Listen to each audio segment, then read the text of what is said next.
नमस्कार, मैं जितेंद्र चतुर्वेदी।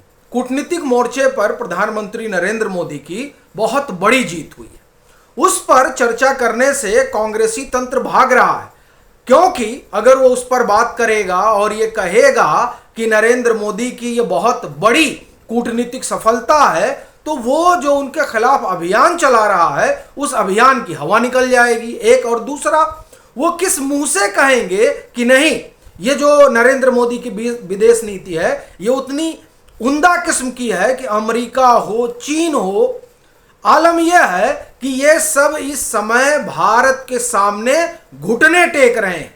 लेकिन ये बात, ये इकोसिस्टम बोलने से गुरेज करेगा, परहेज करेगा। तो क्या है आखिर में, क्यों एक बड़ी जीत कहा जा रहा है, उसी पर एक एक करके बात करेंगे। और शुरुआत उसी अमेरिका से करते हैं जिसको लेकर सबसे बड़ा बवंडर हिंदुस्तान में नेता प्रतिपक्ष राहुल गांधी ने खड़ा किया। वो बात नरेंद्र सरेंडर की करते थे, लेकिन वो इसकी चर्चा नहीं कर रहे हैं कि किस तरीके से अमेरिकी सांसदों ने विद्रोह कर दिया है डोनाल्ड ट्रंप के खिलाफ। तकरीबन 18 से 20 जो वहां के सांसद हैं उन्होंने बाकायदे पत्र लिखा है और कहा है डोनाल्ड ट्रंप से कि आपने ये जो प्रतिबंध टाइप का सब टैरिफ लगा रखा है इसको खत्म करिए, टैरिफ शून्य करिए, भारत के ऊपर से तमाम जो आपने पाबंदियां लगा रखी हैं वो हटनी चाहिए, नहीं तो अमेरिका की दुर्गति हो जाएगी। ये कौन कह रहा है? ये अमेरिका के सांसद कह रहे हैं अपने राष्ट्रपति से कि सुन लीजिए। यही नहीं, वो इस बात से नाराज है कि आखिर क्यों जो ट्रंप की सरकार है उसने भारत पर टैरिफ लगाया। अमेरिका में सबसे ज्यादा चर्चा इस बात की है कि ये जो सरकार कर रही है भारत के संग, इसका बड़ा कूटनीतिक नुकसान अमेरिका को होने जा रहा है और हो भी रहा है। शटडाउन वहां चल रहा है। ये शटडाउन क्यों हुआ? इस शटडाउन का सबसे बड़ा कारण यही है कि वहां का जो सदन है वो नाराज हो गया ट्रंप से कि जिस भारत को अपने साथ बनाए रखने के लिए हम दशकों से, आप एक तरह से कहें कि पापड़ बेल रहे हैं, आपने एक झटके में भारत को चीन के पाले में भेज दिया। वो अब चीन के करीब जा रहा है। और ये ध्यान रखिएगा कि अमेरिका और वहां की जो पूरी डिप्लोमेसी है वो अगर किसी को अपना सबसे बड़ा कंपटीटर मानती है तो वो चीन है। और वो हर हाल में एशिया में एक शक्ति संतुलन बनाए रखना चाहते हैं और उसी संतुलन के तहत अमेरिका को भारत की जरूरत है। ये आप ख्याल रखिए। और ये ऐसा नहीं है कि यहां कोई कह रहा है, ये अमेरिका के सांसद कह रहे हैं, वहां के डिप्लोमेट कह रहे हैं कि ये डोनाल्ड ट्रंप ने भारी गलती की है कि जो वो कर रहे हैं उसकी वजह से भारत और चीन करीब आ रहे हैं एक दूसरे के, भारत रूस के और करीब जा रहा है। ये हर मायने में अमेरिका के लिए समस्या का विषय। और यही वजह है कि डोनाल्ड ट्रंप के ऊपर जिस तरह से घरेलू दबाव पड़ रहा है, उस दबाव के आगे उनकी सरकार झुक रही है और भारत के साथ जो ट्रेड डील पर बातचीत चल रही है उसे वो और बेहतर बनाने में लगे हुए हैं। और इसका सबसे बड़ा प्रमाण यूके के जो प्रधानमंत्री हैं उनका भारत आना है। देखिए, यूके तो सांस भी लेता है तो अमेरिका से पूछकर, बिना पूछे जो है वो हिल नहीं सकता है। वो अमेरिका के, आप एक तरह से कहें कि समर्थन के बगैर ना तो भारत के साथ फ्री ट्रेड कर सकते हैं और ना ही भारत आकर ये कह सकते हैं कि हम आपके साथ ये समझौता करेंगे और वो समझौता करेंगे। ये बताता है कि किस तरह से अमेरिका का जो प्रशासन है, जो कल तक आप एक तरह से कहें कि भारत के पीछे पड़ा हुआ था, अब वो अपनी घरेलू जो राजनीतिक दबाव है उसके चलते भारत के साथ अपने बिगड़े हुए रिश्तों को सुधारना चाहता है। हमने आपको इसका 2 उदाहरण दिया। एक तो जो उनके यहाँ सांसदों ने कहा, दूसरा यूके के जो प्रधानमंत्री है, तीसरा जो ये अफगानिस्तान के विदेश मंत्री आए हुए हैं, यानी तालिबान की वहां सरकार है, उसको भारत ने मान्यता नहीं दी है। और जो वहां के विदेश मंत्री हैं उनको आप एक तरह से कहें कि यूएन ने, अमेरिका ने आतंकवादी घोषित कर रखा है। तो वो साहब बिना अमेरिका की इजाजत के तो भारत नहीं आ सकते हैं, क्योंकि वो ट्रेवल करेंगे तो यूएन तो उनको दबोच लेगा। अब यूएन आप जानते हैं कि यूनाइटेड नेशन में अगर पत्ता भी हिलता है तो वो बिना अमेरिका की सहमति के नहीं हिल सकता। यानी अमेरिका का जो प्रशासन है वो ये चाहता है कि भारत के साथ रिश्ते बेहतर हों। यही वजह है कि उनके जो अफगानिस्तान के विदेश मंत्री हैं वो भारत आते हैं। और इसमें आप याद रखिएगा कि बहरगाम वाला जो एयरबेस है उसको लेकर बड़ी चर्चा है। उस जो बहरगाम एयरबेस है उसे अफगानिस्तान में जो तालिबान की सरकार है वो अमेरिका को किसी हाल में नहीं देना चाहती। हाँ, वो भारत वहां जाए इसके लिए उन्हें कोई समस्या नहीं है।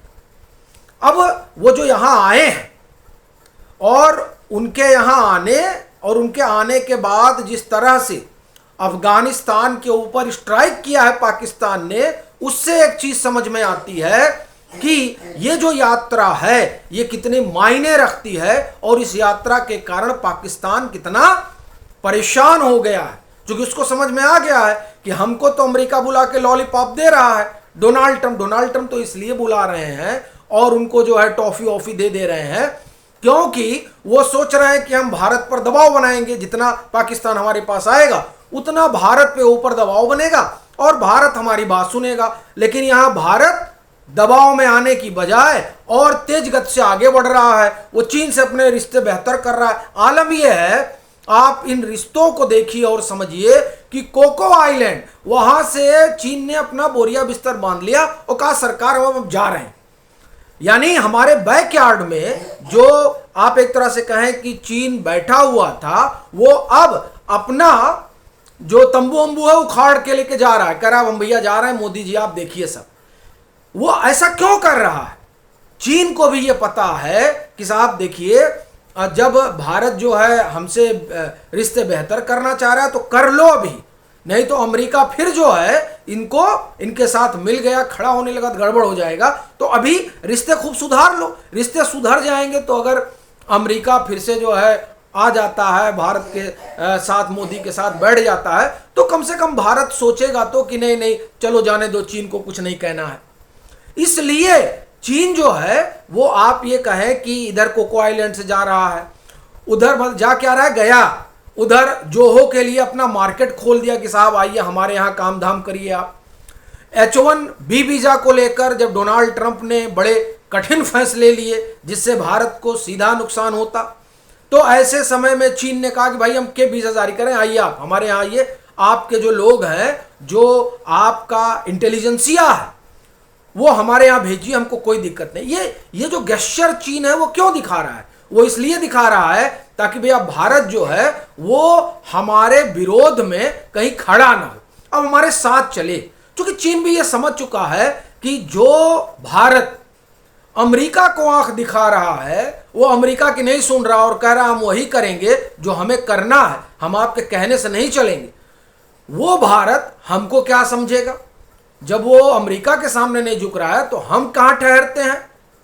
तो इसलिए आप देखिए कि चाहे अमेरिका हो चाहे चीन हो, दोनों ही मोर्चों पर भारत बड़ी तेजी से अपनी बात मनवा रहा है और उसकी बात मानने के लिए ये मजबूर हो रहे हैं। क्यों? क्योंकि भारत एक बहुत बड़ा बाजार है, भारत के पास बहुत बड़ी मैन पावर है, भारत के पास बहुत बड़ा इंटेलिजेंसिया है और इन सब से महरूम रहकर कोई देश आज तरक्की नहीं कर सकता। यानी ये जो भारत है ये भारत जरूरत है अमेरिका की, ये भारत जरूरत है चीन की। इसलिए दोनों ही देश, बावजूद इसके कि आप देखिए इसी ऑपरेशन सिंदूर के पहले क्या परिदृश्य था, वो परिदृश्य पूरी तरह से बदल चुका है। और जब ऑपरेशन सिंदूर के दरमियान ही हम लोगों ने इसी मतांतर पर चर्चा की थी कि इस ऑपरेशन ने वर्ल्ड का ग्लोबल ऑर्डर बदल दिया है और उस बदले हुए ग्लोबल ऑर्डर में भारत की बहुत बड़ी भूमिका है। और उस भूमिका का अंदाजा आप इस बात से लगा सकते हैं कि अमेरिका में हो या चीन में हो, अब इस बात को लेकर दबाव बढ़ रहा है कि हमें भारत के साथ मिलकर चलना है। और भारत भी ये साफ कह चुका है कि हम जो है अब टेबल पर साथ साथ बैठेंगे। ऐसा नहीं हो सकता कि आप हमको याचक समझें। और इसका संकेत प्रधानमंत्री नरेंद्र मोदी ने ब्रिक्स सम्मेलन में दे दिया था कि हम अब जो बात करेंगे वो बात बराबरी की होगी। यूएन में रिफॉर्म होना चाहिए, ये जो अंतर्राष्ट्रीय मुद्रा कोष है उसमें रिफॉर्म होना चाहिए, वर्ल्ड बैंक में रिफॉर्म होना चाहिए, और हमारे जैसे देश की जो भूमिका है उसे पुनर्परिभाषित किया जाना चाहिए। तब जो है हम आगे बढ़ेंगे आपके साथ। नहीं तो ठीक है, आप हमारे ऊपर टैरिफ लगाइए, हमें कोई फर्क नहीं पड़ने वाला है। तो ये जो सिचुएशन क्रिएट हुई है, ये सिचुएशन बता रही है कि ये प्रधानमंत्री नरेंद्र मोदी के विदेश नीति की कितनी बड़ी जीत है। लेकिन साहब यहां देखिए, यहां राहुल गांधी क्या कहते हैं, उनकी टोली क्या कहती है। जाहिर सी बात है, वो जो कह रहे हैं, उनकी जो टोली कह रही है, उससे इतर घटनाक्रम घट रहा है। और चीन हो या अमेरिका हो या दुनिया के और विकसित देश हो, वो भारत के साथ अपने रिश्ते बेहतर करने में लगे हुए हैं। यही वो आप एक तरह से कहें कि बात है जिसकी वजह से ये माना जा रहा है कि विदेश नीति के मोर्चे पर ये प्रधानमंत्री नरेंद्र मोदी की बहुत बड़ी जीत है। जब दुनिया के दो ताकतवर देश ये चाहते हैं कि भारत के साथ हमारे रिश्ते बेहतर हों, और वो भारत की शर्तों पर अब चलने के लिए तैयार है। ये आप समझिए, जो हमने पीछे बताया किस तरह से चीन जो है अपने दरवाजे खोल रहा है, अमेरिका में किस तरह की चीजें चल रही हैं। आप ये सोच सकते हैं कि नाटो देश को कोई देश जाकर घेर ले। भारत ने जाकर घेरा टर्की को तीनों तरफ से, साइप्रस, आर्मेनिया, ग्रीक, सब जगह इन्होंने लगा दिया अपने। आप एक तरह से कहें कि भूमध्य सागर में भारत का बेड़ा उतारा गया। यह अपने आप में अभूतपूर्व घटना है, जो ये बता रही है कि अंतर्राष्ट्रीय मंच पर भारत कहां खड़ा है और उसकी क्या बार्गेनिंग पावर है आज के समय में। यह है नरेंद्र मोदी की जीत, जिस पर राहुल गांधी और कांग्रेसी तंत्र बात करने से गुरेज करता है। क्योंकि तब पंडित नेहरू का जो कद है वो आप एक तरह से कहें कि कैसे जस्टिफाई करेंगे कि साहब नरेंद्र मोदी तो बड़े आगे चले गए। तो कुल जमा कहानी यही है। बाकी आपकी अपनी क्या राय है जरूर साझा करिए। मतांतर से नहीं जुड़े हैं तो जुड़िए, वीडियो को लाइक करिए और खूब शेयर करिए।